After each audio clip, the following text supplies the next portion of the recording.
O ministro Sérgio Moro mantém a Força Nacional e prorroga a intervenção em presídio de Roraima. Em áudio e vídeo, você, Natasha Mazaro. O ministro da Justiça e Segurança Pública autorizou a permanência da Força Nacional em Roraima por mais 60 dias. Sérgio Moro também permitiu a prorrogação por mais 45 dias da Força Tarefa de Intervenção Penitenciária. Ele atendeu ao pedido do governador Antônio Denário, que ressaltou um quadro de instabilidade na segurança pública em virtude da crise migratória e no sistema penitenciário. As portarias foram publicadas no Diário Oficial da União desta terça-feira e ambas valem até abril. Roraima enfrenta uma crise econômica que levou o governador a decretar calamidade financeira no começo de janeiro. O estado ficou sob intervenção federal integral até o dia 31 de dezembro, em razão dos atrasos salariais e a paralisação da polícia.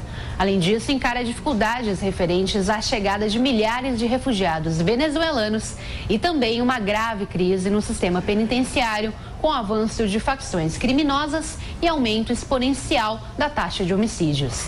Ao todo, são cerca de 150 agentes da Força Nacional atuando na capital Boa Vista, em Pacaraima, na fronteira com a Venezuela. E 83 agentes da Força Tarefa de Intervenção Penitenciária, exclusivamente na Penitenciária Agrícola de Monte Cristo, em Boa Vista. Além de contar com a atuação dos agentes, Roraima tem um decreto de garantia da Lei da Ordem em vigor até março, que garante o poder de polícia a militares do Exército que atuam em abrigos e atividades relacionadas ao acolhimento dos refugiados venezuelanos. Professor, claro que aí é um assunto falando sobre Roraima, mas ninguém mais fala da intervenção federal no Rio, né? Acabou em 31 de dezembro, ninguém fala mais nada. Ninguém mais fala nada. Foi o interventor na área de segurança exclusivamente foi o general Braga Neto, apresentou os resultados à época, tal. O assunto caiu no esquecimento e a vida segue. A tragédia no Rio de Janeiro continua, porque não era para ter uma intervenção federal somente na área da segurança, mas no poder executivo, tal qual dispõe a Constituição de 1988, que dá todas as questões legais para isso. Só que tem um problema: quando você tem intervenção federal, não pode tramitar PEC, propostas de emenda à Constituição, tal.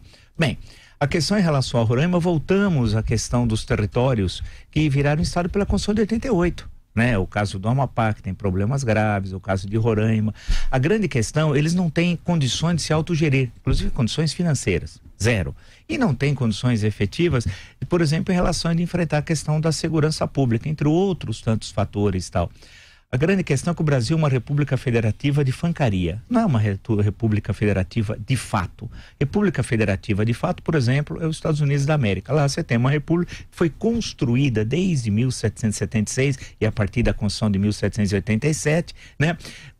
Que tem toda uma história que vem do século XVII, desde a fundação de Jamestown, toda uma longa história em que você tem o autogoverno, né, das antigas 13 colônias, que depois viram 13 estados e até chegar à configuração atual dos Estados Unidos. No caso brasileiro, o federalismo veio de cima para baixo. Foi uma construção dada pela Constituição de 1891. Na verdade, se formos retroagir, a 15 de novembro de 1889, o primeiro decreto do governo provisório, o decreto número 1, cria os Estados Unidos do Brasil. Foi a denominação que o Brasil teve, Estados Unidos do Brasil, até 1967 e tal. Portanto, por um longo período, vocês encontram isso nos documentos legais, né, nas cédulas, etc, etc. Ou seja, foi criada uma federação do alto, não de baixo.